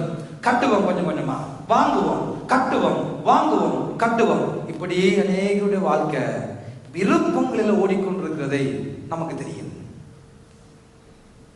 சும்மா போற நம்ம கூப்பிட்டு வா இதை கொண்டு போன்னு கூப்பிட்டு தேவைக்கு மேலால விருப்பத்தை உண்டாக்கி ஆசையை உண்டாக்கி தள்ளி விட்டுருவான். ஆனா கட்டுவோம் கட்டுவோம் கட்டுவோம் கட்டுவோம். 1 வருஷம் ஆயும், 2 வருஷம் ஆயும், 3 வருஷம் ஆயும். சாரா முறை சொன்னா கட்டுறேன் கட்டுறேன் கட்டுறேன் கட்டுறேன், கட்டியே முடியல, அந்த கன்ஃபார்மா காட்டுன்னு சொன்னாங்க. எல்லாரும் அதே நிலைமைதான். நாங்களா கிட பாட்டுக்கு போவோம், தேவையை சந்திக்கும்படியாக போவோம். ஏதாவது ஒன்று மேல விருப்பம் வந்து நம்ம கொண்டே சிக்கி இல்லமுள்ளாட பண்ணி வட்டிக்கு மேல வட்டியை கட்டி நாசமா போற உலகத்துல எல்லாருமே வாழ்ந்து கொண்டிருக்கிறாங்க. எல்லாருடைய வாழ்க்கையிலும் ஏதோ ஒரு பக்கத்துல அந்த ஆசை வரத்தான் செய்கிறது. ஆசை ஆறத்தான் விட்டு வச்சது, ஆள விட்டுச்சு ஆசை. உடுப்புகள் இருக்கும், உடுப்பு வாங்கணும், சப்பாத்து இருக்கும், சப்பாத்து வாங்கணும், மணிக்கூடு இருக்கும், மணிக்கூடு வாங்கணும், வாகனம் ஒன்று இருக்கும், இன்னும் ஒரு வாகனம் வாங்கணும். யாரைத்தான் இந்த ஆசை விட்டு வைத்தது? காரணம், தேவ ஆசையா மாறதுக்கு காரணம் நம்முடைய பார்வையும் அவனுக்கு இருக்குது, ஏன் நான் வாங்கக்கூடாது, அவளுக்கு இருக்குது, ஏன் நான் வாங்கக்கூடாது, அந்த வீட்டுக்குள்ள அப்படி சாமான்கள் இருக்குது, ஏன் நான் வாங்கக்கூடாது, என்று சொல்லி நம்முடைய பார்வையின் மூலம் வருகிறதான அநேக ஆசைகள் விருப்பங்களாய் நம்மை மாற பண்ணி தேவைக்கு மேலதிகமான செலவுகளையும் நம்முடைய வாழ்க்கைக்குள்ள கொண்டு வந்து தேவையை விட விருப்பம் மேலோங்கி போறபடியினால தேவன் தேவையை சந்தித்து விட்டு பேசாமல் இருக்கிறான். விருப்பங்கத்துக்குள்ளே போன நாம் இழுக்கப்பட்டு வேதம் சொல்லுகிறது அவனவன் தந்த சுய இச்சையினால சுய விருப்பத்தினால இழுப்புண்டு சிக்குண்டு போகிறான் வேதம் சொல்லுகிறது. ஆனா அந்த தானியேலும் மிசாவேலும் அசரியாவும் அனனியாவும் சிக்கப்படையில எல்லா விருப்பங்களும் கண்ணால 3 வருஷம் ஒவ்வொரு நாளும் வாய்ப்பாத்துல பார்த்திருப்பார்கள். 3 வருஷம் ஒவ்வொரு நாளும் பெரிய பெரிய இறைச்சி, பெரிய பெரிய மீன், பெரிய பெரிய இறால், பெரிய பெரிய நண்டு எல்லாமே அடுக்கி வைக்கப்பட்டிருக்கும் ராஜபோஜனம். அம்மா எவ்வளவு போராட்ட நிலைமைக்குள்ள கடந்து போயிருப்பார்கள். ஒரு நாள் பார்த்துட்டு வாரதில்லை, 3 வருடம் அதற்குள்ள வாழும்படியான வாழ்க்கை. எல்லாரோடும் இருக்க வேண்டும், எல்லாரோடும் சாப்பிட வேண்டும், எல்லாருக்கும் குறிக்கப்பட்ட நேரம், எல்லாருக்கும் குறிக்கப்பட்ட காரியங்கள் எல்லாம் அடுக்கி வைக்கப்பட்டிருக்கிறது. எவ்வளவு நாள் போராட்டம் இருந்திருக்கு யோசித்து பாருங்க. அனுபவசாலிகள் அல்ல, அவர்கள் பெரிய அனுபவங்களை கடந்து வந்தவர்கள் அல்ல, 50, 60, 70 வயதுள்ளவர்கள் அல்ல, எல்லாரும் வாலிபர்கள், இடகாத்திரமானவர்கள், அழகுள்ளவர்கள், மாசில்லாதவர்கள், ராஜ குலத்திலே வாழ்ந்தவர்கள். எப்படியும் அவர்களுக்கு வாழ தெரியும். ஆனால் தீர்மானம் எப்படியும் வாழ தெரியும் என்ற வாழ்க்கைக்கூடாக போகவில்லை. இப்படித்தான் நாங்கள் வாழ வேண்டும் என்ற ஒரு தீர்மானத்துக்குள்ள கடந்து போகிற நிலைமையை என் வேதம் நமக்கு காண்பித்துக் கொடுக்கிறது. அன்பானவர்களே, நம்முடைய வாழ்க்கையிலும் நம்ம அநேக தடவைகளில் ஏதாவது தவறு செய்து விட்டோமானால் நம் காரணங்களை அடுக்கிக் கொண்டே போவோம். அதுதான் பிரச்சனை, இதுதான் பிரச்சனை, அந்த நபர் தான் பிரச்சனை, இந்த நபர் தான் பிரச்சனை. ஆலயத்துக்கு வருவதை விட்டு விடுகிறோம், தேவனை தேடுவதை விட்டு விடுகிறோம், தேவனுக்கு ஊழியம் செய்வதை விட்டு விடுகிறோம். எது நம்முடைய வாழ்க்கையின் தேவையோ தேவையை மறந்தவர்களாய் தேவையில்லாத காரியங்களுக்கு நம்முடைய நேரங்களையும் காலங்களையும் செலவழித்து அநியாயமாய் போய் கொண்டிருப்பதற்கு பல காரணங்களை அடக்கி கொண்டு போகிற நம்முடைய வாழ்க்கையில இந்த தானியேல் ஒரு நல்ல முன் உதாரணமாக வரட்டும். 3 வருடம் எடுத்த தீர்மானத்தில் உறுதியான ஒரு வாழ்க்கை. 1 மாதம் அல்ல, 2 மாதம் அல்ல, 1 கிழமை அல்ல, 3 வருடம். இந்த காரியங்கள் என்னை தீட்டுப்படுத்தி விடக் கூடாது. இந்த நபர், இந்த உணவு, இந்த வாழ்க்கை பழக்க முறைகள், இந்த கலாச்சாரம், இந்த பண்பாடு, இந்த காரியங்கள் எங்களை சேதப்படுத்தி விடக் கூடாது என்ற தீர்மானத்தில் உறுதியாக இருந்தார்கள். அவர்கள் தீர்மானம் எடுத்தார்கள். ஆண்டவர் சொல்லவே இல்லை, அவர்களுக்கு அன்றைக்கு இந்த புதிய பாட்டு இருக்கவே இல்லை. ஆனால் இந்த புதிய பாட்டுக்குள்ள ஆண்டவராக இயேசு கிறிஸ்து எத்தனையோ காரியங்களை ஒன்றன் பின் ஒன்றாக எனக்கும் உங்களுக்கும் எழுதி வைத்துள்ளார். அன்றைக்கு ஆவியானவர் அவர்களுக்குள்ளே இருக்கவே இல்லை. ஆனால் இன்றைக்கு ஏற்றவாளாக வெளிப்பட்ட ஆவியானவர் இன்றைக்கு நமக்குள்ள வாசம் பண்ணி கொண்டிருக்கிறார். ஜனமே, எவ்வளவு உறுதியான தீர்மானங்கள் எடுக்கக்கூடும், எவ்வளவு தீர்மானங்களை செயல்படுத்தக்கூடும், எவ்வளவு நாங்கள் வாழ்வதற்கு தேவையான வசதிகளை ஆண்டவர் நமக்கு தந்துள்ளார். தானியேலை போன்றவர்களுக்கு முன்னுதாரணமாக யாரும் இருந்ததில்லை. ஆனால் நமக்கு எத்தனையோ பரிசுத்தவான்கள் பழைய பாட்டிலே ஆண்டவர் அடக்கி வைத்துள்ளார். வேதம் நம்முடைய கைகளில் முழுமையாக இருக்கவில்லை, நம்முடைய கரங்களில் வேதம் இருக்கிறது. பரிசுத்த ஆவியானவர் மூலமாக ஆண்டவராக இயேசு கிறிஸ்து சொல்லித் தந்த காரியங்கள் வேதத்துக்குள்ள இருக்கிறது. நம்முடைய பலவீனங்கள் நமக்கு உதவி செய்யும்படியான ஆவியானவர் தானியேலுக்கு இல்லையம்மா, நமக்கு இருக்கிறார், நமக்குள்ள வாசம் பண்ணி கொண்டிருக்கிறார். அந்த ஆவியானவர் ஏன் நம்ம நடத்த முடியாது? தீர்மானம் என்ற ஒரு பகுதி நானும் நீங்களும் செய்ய வேண்டிய காரியம். நம்முடைய ஆண்டவர் திணிக்கிறவர் அல்ல. நம்முடைய ஆண்டவர் இதை செய் என்று சொல்லி கட்டாயப்படுத்தி இழுத்து கொண்டு வந்து வைத்து இதை சாப்பிடு, இதை சாப்பிடாத, இதை குடி, இதை குடிக்காத, வைனை குடி, வைனை குடிக்காத, அதை குடி, இதை குடி என்று திணித்து தள்ளி காரியங்களை செய்து அடிமைப்படுத்துகிற ஆண்டவரை அல்ல நானும் நீங்கள் தெய்வமாக கொண்டிருக்கிறோம். அழகானவர் நம்முடைய ஆண்டவர், நமக்கு காரியங்களை சொல்லித்தரக்கூடிய நல்ல ஆண்டவர். அநேக தெளிவான தரிசனங்களால் நமக்கு தம்மை வெளிப்படுத்தி தன்னுடைய காரியங்களை செய்யும்படியாக நம்மோடு பேச விரும்புகிறவர் இன்றைக்கும் ஜீவிக்கிறார். ஏன் வாழ முடியவில்லை? நம்முடைய தீர்மானத்தில் ஏதோ சம்திங். ஏதோ பிரச்சனை. இன்றைக்கு தீர்மானம் எடுக்கிறோம், நான் ஜெபிக்க வேண்டும், உபாசிக்க வேண்டும், தேவையில்லாத காரியங்களை பார்க்க கூடாது, தேவையில்லாத காரியங்களை பேசக்கூடாது, தேவையில்லாத இடத்துக்கு போகக்கூடாது, தேவையில்லாத நபரோட சகவாசம் வைக்க கூடாது. தீர்மானம் ஒரு சில நேரங்களில் எடுக்கிறோம். ஆனால் அடுத்த நாளே எடுத்த தீர்மானத்தை மறந்துவிட்டு அப்படி ஒரு தீர்மானத்தை, அப்படி ஒரு பொருத்தனையை ஆண்டவருக்கு செய்தேனா என்று சொல்லுகிற அளவுக்கு ஒவ்வொரு வாலிபர்களுடைய நிலைமையும் மாறி போகிற ஒரு உலகத்துல வாழ்ந்து கொண்டிருக்கிறோம். ஒவ்வொரு மனிதனும் மாறுகிற உலகத்துல வாழ்ந்து கொண்டிருக்கிறோம். ஆனால் இந்த தானியே ஆண்டவர் சொல்லவில்லை, யாரும் கட்டாயப்படுத்தவில்லை, தாங்களாய் தீர்மானம் எடுத்த பொழுது. என் வேதம் சொல்லுகிறது, தேவன் 9வது வசனத்திலே தேவன் தானியேலுக்கும் பிரதானிகளின் தலைவனிடத்தில் தயவும் இரக்கமும் கிடைக்கும்படி செய்தார்.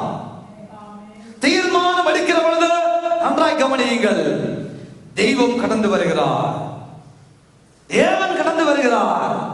நாம் தீர்மானிக்கிற பொழுது தேவன் கடந்து வருகிறார். நல்ல தீர்மானங்களை வேதத்தின் அடிப்படையில் நான் இப்படி வாழ வேண்டும், இப்படி ஜெபிக்க வேண்டும், இப்படி ஊழியங்களை செய்ய வேண்டும், இப்படி சாப்பிட வேண்டும், இந்த நபரோடு சகவாசத்தை நான் வைத்துக் கொள்ள வேண்டும், ஆண்டவருடைய பிள்ளைகளோடு ஆண்டவருக்குள்ள வாழ வேண்டும், சத்தியத்தில் வாழ வேண்டும், உபாசிக்க வேண்டும், ஜெபிக்க வேண்டும் என்று தீர்மானங்கள் எடுக்கிற ஒவ்வொரு பிள்ளைகளுடைய தீர்மானங்களுக்குள்ளும் தேவன் கடந்து வருகிறார். கிரியை செய்யும்படியாக, உதவி செய்யும்படியாக. தேவன் வந்தபடியினால் அல்ல, தேவன் சொன்னபடியினால் அல்ல, இவர்கள் தீர்மானித்தபடியினால் தேவன் கடந்து வருகிறார். தேவ ஜனமே, பாவத்தை குறித்ததான ஒரு அருவருப்பு, பாவத்தை குறித்ததான வெறுப்பு, பாவத்துக்காக தேவனுக்காக வைராக்கியம் பாராட்டி, நான் தேவனுடைய பிள்ளை, நான் அபிஷேகம் பண்ணப்பட்டவன், எனக்குள்ளே ஆவியானவர் இருக்கிறார், நான் இந்த காரியத்தை செய்யக்கூடாது, நான் இதை பார்க்க கூடாது, நான் இதோடு பழகக்கூடாது, நான் இங்கே போகக்கூடாது என்று தீர்மானிக்கிற ஒவ்வொரு தேவனுடைய பிள்ளையுடைய வாழ்க்கையிலும் தேவன் கிரியை செய்ய கடந்து வந்த யாராவது என்றாலும் இருக்கட்டும், நம் தீர்மானிக்கிற பொழுது தெய்வம் கடந்து வருவார். எந்த நிலைமையில் இருந்தாலும் ஆண்டவரே, நான் வாழுகிற சூழல் எப்படிப்பட்ட சூழல், நான் வாழுகிற சூழல் அநேக பாவங்களால் நிறைந்த சூழல், நான் வாழுகிற சூழல் அநேக கட்டளைகள் சட்ட திட்டங்களால் மூடப்பட்ட ஒரு பெரிய சூழல், இதன் மத்தியில் நான் இப்படி வாழ விரும்புகிறேன் ஆண்டவரே, இதன் மத்தியில் இப்படித்தான் நான் வாழ விரும்புகிறேன் என்று சொன்ன பொழுது, என்று ராஜாக்களோடு பேசின பொழுது, இவர்களுக்கு ஏற்படுத்தப்பட்ட அதிகாரிகளுக்கு சொல்லுகிறார்கள், எங்களுக்கு வேண்டாம், ராஜ போஜனம் உங்களுக்கு வேண்டாம். அவன் சொல்லுகிறான், இல்ல, உங்களோடு ஒப்பிட்டு மற்ற மனிதர்களை கொண்டு ராஜாவுக்கு முன்பதாக நான் நிறுத்துகிற பொழுது ராஜா பாப்பா, இதை சாப்பிட்டவர்களை பார்க்கலாம், இதை சாப்பிட்டவர்கள் குழுமையானவர்களாக இருக்கிறார்களே என்று சொல்லி ஏற்படுத்தப்பட்ட தலைவர்கள் பயந்து எங்களை ராஜா கொண்டு போடுவான், நீங்கள் சாப்பிட்டுத்தான் ஆக வேண்டும். அவர்களும் திணிக்கிறார்கள். அவர்கள் சொல்லுகிறார்கள், நீ சாப்பிடாட்டி எங்கட தலை போயிடும், நீ சாப்பிடாட்டி ராஜா எங்களை கொண்டு போயிடுவார். இது ராஜா சொன்னபடினா நீ சாப்பிடத்தான் வேண்டாம், நீ குடிக்கத்தான் வேண்டாம். திரும்ப அவர்களுக்கு என்ன ஒரு காரியம் வைக்கப்படுகிறது, நீ குடிக்கத்தான் வேண்டும், நீ சாப்பிடத்தான் வேண்டும். ராஜாவின் கட்டளை இது, கட்டளை. நீங்கள் இந்த கட்டளை நிறைவேற்றாமல் போனால் நாங்கள் சரி, எங்கள் பாடுகள் சரி, எங்களுக்காக நீங்க சாப்பிடத்தான் வேண்டும். இவர்கள் சொல்லுகிறார்கள், பரவாயில்லை, ஒரு 3 வருடம் நமக்கு இருக்குதானே, ஒரு 10 நாள் வரைக்கும் பார்ப்போம். எத்தனை நாள்? ஒரு 10 நாள் வரைக்கும் எங்களை பாருங்க, எங்களுக்கு அந்த கீரையும் பருப்பையும் தண்ணியையும் மட்டும் எங்களுக்கு தாங்க. ராஜ போஜனத்தை சாப்பிடுகிற, வயல் குடிக்கிற, அந்த காரியங்களை செய்கிற எல்லா ராஜ சாப்பாட்டையும் மட்டும் எல்லாருக்கும் கொடுங்க. எங்களுக்கு ஒரு 10 நாள் தவணதாரிகளா, ஒரு கொஞ்ச நாள் தவணதாங்க, எங்களை டெஸ்ட் பண்ணி பாருங்க, எங்களை பரிசித்து பாருங்கள். விருப்பத்துக்கும் தேவைக்கும் இடையே போட்டி ஆரம்பமாகிறது. எவ்வளவு நாள்? 10 நாள் போட்டி. 10 நாள். விருப்பமுள்ளவர்கள் தான் இருக்கிறார்கள். ராஜ போஜனத்தை சாப்பிடுகிறவர்கள் ஏராளமான பேர் இருக்கிறார்கள். தேவை மட்டும் எங்களுக்கு போதும், தேவையானது மட்டும் போதும் உயிர் வாழ. தண்ணியையும் கீரையையும் பருப்பையும் மட்டும் எங்களுக்கு தாங்க. தேவையுடைய ஒரு 4 பேர் நிற்கிறார்கள். விருப்பமுடைய ஏராளமான பேர் நிற்கிறார்கள். பெரிய பெரிய இறைச்சிகளை, பால்களை, விட்டமின்களை குடிக்கக்கூடியவர்கள், ஆசைப்பட்டது எல்லாத்தையும் அனுபவிக்கக்கூடிய ஒரு பெரிய கூட்டத்தின் மத்தியில 4 தேவையுடையவர்கள் வாழ்ந்து கொண்டிருக்கிறார்கள். போட்டி ஆரம்பமாகிறது. 10 நாள் கொடுக்கிறார்கள் தவணை. 10 நாள், முதலாவது நாள், இரண்டாவது நாள், மூன்றாவது நாள் பருப்பும் கீரையும் தண்ணியும், பருப்பும் கீரையும் தண்ணியும் 3 நேரம் பருப்பு பருப்பு பருப்பு பருப்பு பருப்பு சாப்பிடுகிறார்கள். 10 நாள் முடிந்த என்பதாக போட்டியின் முடிவில் பார்க்கிற பொழுது ராஜ போஜனத்தை சாப்பிட்டவர்களை பார்க்கிறோம், விருப்பத்தை நிறைவேற்றினவர்களை பார்க்கிறோம். தேவை இது மட்டும் எங்களுக்கு போதும் என்று மனதிலே கூடிய தேவ பக்தி மிகுந்த ஆதாயம் என்று வேதம் சொல்கிறது. போதும், தேவை மட்டும் இருந்தால் போதும். தேவைக்கு முக்கியத்துவம் கொடுத்து தேவையானதின் பக்கத்தில் நின்றவர்கள், விருப்பங்களின் பக்கங்களில் நின்றவர்களை பார்க்கிறோம் புஷ்டியாக, முகம் கொழுமையாக, அழகானவர்களாக நின்றார்கள் என்று வேதம் சொல்லுகிறது. எவ்வளவு அழகான போட்டி, எவ்வளவு அழகான போட்டி. இது முடிந்த பின்பதாக நீங்கள் வாசியுங்கள் 18ஆம் வசனத்தை வாசிங்க. அப்பொழுதுதான் நமக்கு இன்னும் சற்று தெரியும். வாசியுங்கள் 1ஆம் அதிகாரம் 18ஆம் வசனத்தை. அவர்களை ராஜாவினிடத்தில் கொண்டு வருவதற்கு குறித்த நாட்கள் நிறைவேறின போது 15 வாசியுங்கள். 15 18 வாசியுங்கள். 10 நாள் சென்ற பின்பு, 10 நாள் சென்ற பின்பு ராஜ போஜனத்தை புசித்த எல்லா வாலிபரை பார்க்கிறோம் அவர்கள் முகம் கலையுள்ளதாய், இந்த தானியேல், அசரியா, மீசாபேல், அனனியா என்பவருடைய முகம் கலை உள்ளதாயும் சரீரம் குஷ்டி உள்ளதாயும் காணப்பட்டது. கரங்களை தட்டி ஆண்டவருடைய நாமத்தை மகிமைப்படுத்துங்கள். யார் தங்களை இந்த உலகமும், இந்த உலக உணவும், இந்த வாயினும், இந்த இறைச்சியும் எங்களை தீட்டுப்படுத்த கூடாது என்று வைராக்கியம் கொண்டு வாழ்ந்தார்களோ அவர்களை தேவன் அழகுபடுத்தினார், புஷ்டியாக்கினார், கொழுமையாக்கினார், செழிப்பாக்கினார். அதே ஆண்டவர் இன்றைக்கும் ஜீவிக்கிறார். அழகுள்ளதாக, கொழுமை உள்ளதாக, புஷ்டி உள்ளதாக தேவனுடைய பிள்ளைகள் இந்த உலகத்துல சவால் விடுகிற நிலைமைக்குள்ளே சென்று இந்த உலகத்தோடு விருப்பங்களை நிறைவேற்றுகிற பிள்ளைகள் மத்தியில சவால் மிக்கதான ஒரு வாழ்க்கை வாழ வேண்டுமானால் ஆண்டவர் முதலாவது நமக்கு சொல்லுகிற காரியம், தீர்மானத்தை எடுங்க. சும்மா எல்லாரும் சபைக்கு போறான், எல்லாரும் கிறிஸ்தவன் என்று வாழ்றான், எல்லாரும் இந்த பெரிய பைபிளை தூக்கி கொண்டு போறான் என்று சேர்த்துக்கொள்ள வர வேண்டாம். எல்லாரும் ஏதோ ஊழியம் செய்யறான், எல்லாரும் ஏதோ சபை ஆரம்பிக்கிறான். ஆரம்பிக்காதீங்க. தேவைகள் அறிந்த ஒரு நல்ல பரமபிதா நமக்கு உண்டு. தேவைகளை அறிந்த ஒரு பரமபிதா நமக்கு உண்டு. எது தேவை என்பது அவருக்கு தெரியும். 6ஆம் அதிகாரத்தில் ஆண்டவர் சொல்கிறார், நாங்கள் வேண்டிக் கொள்ள முன்பதாகவே உங்கள் பரமபிதா உங்களுடைய தேவைகளை முன்னதாகவே அறிந்திருக்கிறார். உங்களுக்கு எது தேவை என்பது அவருக்கு தெரியும். ஆனா சில நேரங்களில் எது நமக்கு விருப்பம் உண்டு அவருக்கு தெரியாது. கட்டின கொண்டாடிக்கு தெரியாத புருஷனுக்கு என்ன விருப்பம் உண்டு, புருஷனுக்கு தெரியாத கொஞ்சாதிக்கு என்ன விருப்பம் உண்டு. இத்தனை வேணுமா வளர்க்கிற பிள்ளைகளை குறித்து பெற்றோருக்கு தெரியுது இல்ல, என்ன பிள்ளைக்கு விருப்பம் தெரியாது. பிள்ளைக்கு தெரியாத அப்பாவுக்கு என்ன விருப்பம் என்று தெரியாது. விருப்பங்கள் நமக்கு தெரியாது. ஒருவேளை ஆண்டவருக்கு நம்முடைய விருப்பங்கள் தெரியாமல் இருக்கலாம், ஆனா தேவைகள் தெரியும். உங்களுக்கு என்ன தேவை என்று அவருக்கு தெரியும். 7ஆம் அதிகாரத்தில் மத்தேயுவின் ஆண்டவர் சொல்கிறார், அழகான காரியத்தை நமக்கு சொல்கிறார். உங்களில் எவனாகிலும், நீங்கள் யார் வரமாட்டாலும் இருக்கட்டும், எவனாகிலும் அப்பத்தை கேட்டால் ஒரு பெரிய கல்லை கொண்டு கொடுப்பீங்களா? ஆண்டவர் கேட்கிறார். மீனை உன்ன பிள்ளை கேட்கிறது மீனை, ஓடி போய் பாம்பை கொண்டு கொடுப்பியா? இல்ல.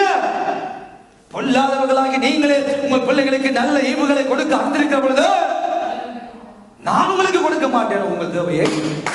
நான் உங்கள் தேவையை சந்திக்க மாட்டேனோ? ஆண்டவர் நம்மை பார்த்து சொல்கிறார். பொல்லாதவர்களாக நமக்கு தெரியுது, என்ன பிள்ளைக்கு காலம் எதை கொடுக்க வேண்டும், மத்தியானம் எதை கொடுக்க வேண்டும், இரவு வெட்டுக்கு போறதுக்கு மேல் எதை கொடுக்க வேண்டும், சுகர் உள்ளாளுக்கு எப்படி சமைச்சு கொடுக்க வேண்டும், கொலஸ்ட்ரால் உள்ளாளுக்கு எப்படி சமைச்சு கொடுக்க வேண்டும், நமக்கு நன்றா தெரியும். எல்லா அறிவும் நமக்கு இருக்கிறது. பொல்லாதவர்களாகி நமக்கு, நம்முடைய பிள்ளைகளுக்கு, நம்முடைய பெற்றோருக்கு, நம்ம சுத்தி இருக்கிறவர்களுக்கு நம்ம எதை சமைத்து கொடுக்க வேண்டும் என்று நமக்கு தெரியும். அதை பார்க்கலாம், நம்முடைய தேவையை அறிந்த ஒரு தெய்வம் இன்றைக்கு உண்டு. நம்முடைய தேவையை அறிந்தவர் இன்றைக்கு உண்டு. ஒன்றைக்கு குறித்து கவலைப்படாத என்று ஆண்டவர் சொல்லுகிறார். என்னத்தை உண்போ, என்னத்தை உடுப்போ கவலைப்படாதீர்கள், என்னத்தை குடிப்போம் என்று கவலைப்படாதீர்கள். இவை எல்லாவற்றையும் அஞ்ஞானிகள் நாடி தேடுகிறார்கள் என்று வேதம் சொல்லுகிறது. அஞ்ஞானிகள் நாடி தேடுகிறார்கள். எதை சாப்பிடணும், எதை குடிக்கணும், எதை உடுத்தணும், அஞ்ஞானி தேடிக்கொண்டிருக்கிறான். 7ஆம் அதிகாரம் மத்தேயு 31ஆம் வசனத்திலே ஆண்டவர் தெளிவாக நமக்கு சொல்லுகிறார். வாசித்து பாருங்கள். 7ஆம் அதிகாரம் மத்தேயு எழுதின சுவிசேஷ புத்தகத்தில் 7ஆம் அதிகாரத்திலே வாசித்து பாருங்கள்.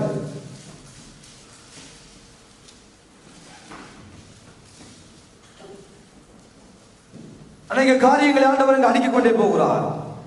சில காரியங்களை அப்படி ஆண்டவர் சொல்லிக் கொண்டு எப்படி வாசியுங்கள். 7ஆம் அதிகாரம் 6ஆம் அதிகாரம் 31ஆம் வசனத்தை வாசியுங்கள். 6:31. ஆகையால் எண்ணத்தை உண்போம், ஆகையால் எண்ணத்தை உண்போம், எண்ணத்தை குடிப்போம், எண்ணத்தை சாப்பிடுவோம், எண்ணத்தை குடிப்போம், எண்ணத்தை உடுப்போம், எண்ணத்தை உடுத்துவோம், உணவு உறைவு எதை குடிப்போம் என்று கவலைப்படாதிருங்கள், எதை உடுப்போம் என்று கவலைப்படாதிருங்கள். இவைகள் எல்லாம் அஞ்ஞானிகள் நாடி அஞ்ஞானிகள் நாடி தேடுகிறார்கள். இவைகள் எல்லாம் உங்களுக்கு வேண்டியவை, இவைகள் எல்லாம் உங்களுக்கு தான் தேவைகள் என்று வேண்டியவைகள் என்று உங்கள் பரமபிதா அறிந்திருக்கிறார். பரமபிதா அறிந்திருக்கிறார். உங்கள் பரமபிதா அறிந்திருக்கிறார். என் பிள்ளைக்கு எதை எப்பொழுது கொடுக்க வேண்டும், என் பிள்ளைக்கு எதை குடிக்க கொடுக்க வேண்டும், என் பிள்ளைக்கு எதை உடுத்த கொடுக்க வேண்டும், என் பிள்ளைக்கு எதை சாப்பிட கொடுக்க வேண்டும் என்று எங்கள் பரமபிதா அறிந்திருக்கிறார். எங்கள் பரமபிதா, நாங்கள் நமக்கு ஒரு பிதா உண்டு, அவர் எல்லாத்தையும் பார்க்கிற தெய்வம், நம்மை உண்டாக்கின தெய்வம். அந்த பரமபிதாவை அப்பா பிதாவை என்று அழைக்கிற புத்திர சுவிகாரத்தின் ஆவியை உடைய பிள்ளைகளாய், அவரை அப்பா என்று கூப்பிடப்படுகிற பிள்ளைகளாய், அவருடைய ஆவியின் சுவிகாரத்தை பெற்ற பிள்ளைகளாய் வாழுகிற நமக்கு ஒரு பிதா உண்டு. அந்த பரமபிதா நமக்கு வேண்டியவைகளை அறிந்திருக்கிறார். சொல்லுங்க, வாயில திறந்து சொல்லுங்க, என் பிதா எனக்கு என்ன தேவையோ அதை அறிந்திருக்கிறார். எல்லாம் அறிக்கை எடுங்க. என் பிதாவுக்கு தெரியும் எனக்கு என்ன தேவை என்று, என் பிதாவுக்கு தெரியும் எனக்கு என்ன தேவை என்று சொல்லுங்க எல்லாரும். என் பிதாவுக்கு தெரியும் என்ன தேவை என்று அவர் எல்லாம் அறிந்திருக்கிறார். உங்கள் தனிப்பட்ட வாழ்க்கையை நீங்க எதிர்நோக்கிற சவால்களா இருக்கட்டும், உங்கள் வாழ்க்கையில நீங்கள் எதிர்நோக்குகிற எல்லா சவால்களா இருக்கட்டும், தேவைகளா இருக்கட்டும், கல்வியா இருக்கட்டும், மருத்துவமா இருக்கட்டும், சுகாதாரமா இருக்கட்டும், உணவா இருக்கட்டும், ஆரோக்கியமா இருக்கட்டும், சந்தோஷம் சமாதானம் நிம்மதியா இருக்கட்டும், எது தேவையோ அதை எல்லாவற்றையும் அறிந்த ஒரு தெய்வம் நமக்கு உண்டு. நீங்கள் எப்பேற்பட்ட நிலைமையில்தான் ஏற்றுக்குள் இருந்து கொண்டிருக்கலாம், உங்கள் தேவை அறிந்த தெய்வம் இன்றைக்கும் ஜீவிக்கிறார். அவர் சொல்லுகிறார், அஞ்ஞானிகளை போல தேடாத, அஞ்ஞானிகளை போல அலையாத, அஞ்ஞானிகளை போல கவலைப்படாத, அஞ்ஞானிகளை போல அங்க மிங்க ஓடாத, எதை சாப்பிடுறது, எதை குடிக்கிறது, எதை உடுத்துவது ஓடாத. உங்கள் தேவை அறிந்த பரமபிதா நமக்கு உண்டு. தீர்மானித்தார்கள். தீர்மானம் எடுத்த பொழுது தேவன் தானியோட வாழ்க்கையை கிரியை செய்ய கடந்து வருகிறார். 10 நாள் வரைக்கும் பார்க்கிறார்கள், அழகுள்ளவர்களாய் ஆண்டவர் நிறுத்துகிறார். 3 வருடம் ஆடி முடிகிறது. அந்த 3 வருடம் முடிந்த பின்பதாக ராஜா சமூகத்துக்களை கொண்டு வரப்படுகிறார்கள். வாசிக்க கேட்போம். 18ஆம் வசனத்தை வாசிங்கள்.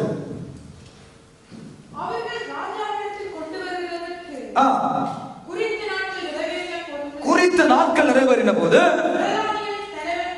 பிரதானிகளின் தலைவன் அவர்களை நேபுகாத்நேச்சருக்கு முன்பாக கொண்டு வந்து விட்டார். இப்போ கட்டளையின் பிரகாரமாக நேபுகாத்நேச்சருக்கு முன்பாக வந்து விட்டார்கள். ராஜா அவர்களோட ராஜா அவர்களோட கல்லேகருடைய பாஷையில, ஈராக்கு பாஷையில பேசினா, அவர்கள் எல்லோருக்குள்ளும் தானியே, அவர்கள் எல்லாருக்குள்ளும் தானியே, அனனியா, மீசாவே, அசரியா என்பவர்களை போல வேற ஒருத்தரும் காணப்படவில்லை. ஆகையால் இவர்கள் ராஜ சமூகத்தில் நின்றார்கள். ஞானத்துக்கும் புத்திக்கும் எந்த விஷயத்துல ராஜா அவர்களை கேட்டு விசாரித்தானோ அதிலே தன் ராஜ்யம் எங்கும் உள்ள சகல சாஸ்திரிகளிலும் ஜோதியரிலும் அவர்களை 10 மடங்கு சாமர்த்தியமாக கண்டார். கரங்களை தட்டி தேவநாமத்தை மகிமைப்படுத்துங்கள். அம்மா, ராஜாவுடைய பார்வையில் இருந்த எல்லா அறிவாளிகள், எல்லா ஞானவான்களை பார்க்கிறோம். என் தேவன் அவர்களை அழகுள்ளவர்கள் ஆக்கினார், அறிவாளிகள் ஆக்கினார், 10 மடங்கு பெரிய அறிவுள்ளவர்களாய் மாற்றினார். தேவைகளோடு வாழ்ந்தவர்களை, இது போதும், உன்னை இருந்தால் போதும், உடுத்த இருந்தால் போதும், இந்த உலகத்தில் இருக்கிற காரியங்கள் எங்களை தீட்டுப்படுத்திவிடக் கூடாது என்பதில் உறுதியாய் நின்றவர்களோடு தேவன் கடந்து போய் அவர்களோடு நின்றபடியினால அவர்கள் அந்த மாகாணங்களுக்குள்ள பெரிய பெரிய பதவிகளில் தானியேலும் அசரியாவையும் அனனியாவையும் மீஷாவேலையும் என் ஆண்டவர் உயர்த்தினார். என் ஆண்டவர் அவர்கள் உயர்த்தினார். அவர்கள் வாக்குத்தத்தத்தோடு பிறந்தவர்கள் அல்ல. அவர்களை குறித்து ஒரு பாச தீர்க்கதரிசனம் சொல்லவே இல்லை. ஒரு தீர்க்கதரிசி வந்து கையை வைத்து ஜெபம் பண்ணி சொல்லவே இல்லை. அவர்களுடைய தீர்மானம், அவர்களுடைய மனதில் எடுத்த தீர்மானம். ஆண்டவர் நான் எடுக்கிற தீர்மானத்தில் வேதனைப்பட்டு விடக்கூடாது. இந்த உலகத்தில் இருக்கிற உணவுகள் என்னை தீட்டுப்படுத்தி விடக்கூடாது. இந்த உலகத்தில் இருக்கிற பழக்க வழக்கம், கலாச்சாரம், பண்பாடுகள், சீரழிவுகள் என்னை கெடுத்து விடக்கூடாது. நான் ஆண்டவருடைய பிள்ளை, நான் ஆண்டவருடைய பிள்ளை, நான் இப்படித்தான் வாழ வேண்டும் என்று சரியான தீர்மானங்களை யார் இந்த மதிய வேளை எடுத்தாலும் வேதம் சொல்லுகிறது, தேவன் அவர்களுக்கு உதவி செய்தார். தீர்மானங்களை எடுக்கிற ஒவ்வொரு தேவ பிள்ளையுடைய வாழ்க்கையில தேவன் உதவி செய்கிறார். தேவன் தயவு உண்டாக்குறார். தேவன் கிருபை அளிக்கிறார். அதிகாரிகள் மத்தியில் ஆண்டவர் தயவுகளை உண்டு பண்ணுகிறார். அழகாக கடந்து நாட்கள் ஓடிக்கொண்டிருக்கிறது. இவர்களும் எடுத்த தீர்மானத்தில் 3 வருடம் உறுதியாயிருந்தபடியினால் ராஜ சமூகத்தில் கொண்டு விடப்படும் நாட்கள் வரைக்கும் உறுதியாயிருந்தபடியினால் தேவன் அவர்கள் உறுதியை பார்த்தார். எவ்வளவு தூரத்துக்கு உறுதியாக, வைராக்கியமாக, தேவனுக்கு வைராக்கியமாக, தேவராட்சியத்துக்கு வைராக்கியமாக, என் மூலம் மற்றவன் கெட்டு போய்விடக் கூடாது, என் மூலம் தேவநாமம் சூசித்து விடக் கூடாது என்பதற்காக வைராக்கியம் பாராட்டின அந்த 4 பேரோடும் ஆண்டவர் இருக்கிறார். ஆண்டவர் இருந்து எவ்வளவு தூரம் வைராக்கியம் பாராட்டினார்களோ அவ்வளவு தூரத்துக்கு என் ஆண்டவர் அவர்களை உயர்த்தி கொண்டே போனார். அவர்களை உயர்த்தி வைத்தார். அவர்களை அழகுபடுத்தினார். அவர்களுக்கு ஆரோக்கியத்தை உண்டாக்கினார். அவர்களுக்கு ஆசீர்வாத வாய்க்கால்களை திறந்து இடம் கொள்ளாத மட்டும், அது பாஷையா இருக்கட்டும், உடலில் ஆரோக்கியமா இருக்கட்டும், அறிவா இருக்கட்டும், ஞானமா இருக்கட்டும், புத்தியா இருக்கட்டும், 10 மடங்கு பாபிலோனில் இருந்த ஞானிகளை பார்க்கலாம். ஆண்டவர் அவர்களை பெருக செய்தார். அவர்களை ஆசீர்வதித்தார். அவர்களை உயர்த்தினார். அவர்களை கனப்படுத்தினார். இன்றைக்கும் அதே தேவன், அதே ஆண்டவர் இன்றைக்கும் ஜீவனுள்ளவராய் இருக்கிறார். அதே ஆண்டவர் நம்மோடு இருக்கிறார். யோசித்து பாருங்கள், 3 வருடம் கருப்பையும் கீரையும் தண்ணியை குடிக்கிற பொழுது எவ்வளவு கேவலமா வார்த்தைகளை பேசியிருப்பார்கள், எவ்வளவு அவமானங்களை சந்தித்திருப்பார்கள். வாழ பிள்ளைகளை யோசித்து பாருங்கள். அவர்களுக்கு ஆண்டவர் நன்மை செய்யவே இல்லை, ஒரு நன்மையும் செய்யவில்லை. அவர்களும் கைதிகளாக கொண்டு வரப்பட்டவர்கள். ஆண்டவர் நன்மை செய்யவே இல்லை. அவர்களுடைய பெயர்களும் மாற்றப்பட்டது. ஆண்டவர் நன்மை செய்யவே இல்லை. அதன் மத்தியில் எவ்வளவு கேவலமான வார்த்தைகளை பேசியிருப்பார்கள். இவங்களுக்கு மண்டை பழுது, இந்த தானியலுக்கு மண்டை பழுது, இந்த அசரியாவுக்கு மண்டை பழுது. இருக்கிற சாப்பாட்டை சாப்பிடாம இவங்கள் பருப்பையும் தண்ணியை குடிச்சு கொண்டிருக்கிறாங்களே, கேவலமா பேசுவார்கள். நீங்கள் வைராக்கியம் பாராட்டுகிற பொழுது, நீங்கள் தேவனுக்கு காவல் படிக்கிற இடங்களா இருக்கட்டும், உங்கள் வேலை ஸ்தலங்களா இருக்கட்டும், சொல்லுவார்கள் இவனுக்கு மண்டை பழுது, இவன் வெள்ளிக்கிழமோடு வாரான் இல்ல, இவன் சனிக்கிழமோடு வாரான் இல்ல, கிளப் நைட்டுக்கு வாரான் இல்ல, டிஸ்கோக்கு வாரான் இல்ல, ஒரு ஃப்ரெண்டும் இல்ல, ஒரு கேர்ள் ஃப்ரெண்ட் இல்ல, ஒரு பாய் ஃப்ரெண்ட் இல்ல, இதோ மனதை பழுது சொல்லுவார்கள், சொல்லி இருப்பார்கள். வேணும் கொஞ்சம் சோமில்லாத இருக்கிறான், எப்ப பார்த்தாலும் அம்மா அம்மா அம்மாண்டே தெரிகிறான், எப்ப பார்த்தாலும் அப்பா அப்பா அப்பாண்டே தெரிகிறான், அம்மா சொன்னாதான் செய்கிறான், அப்பா சொன்னாதான் செய்கிறான்.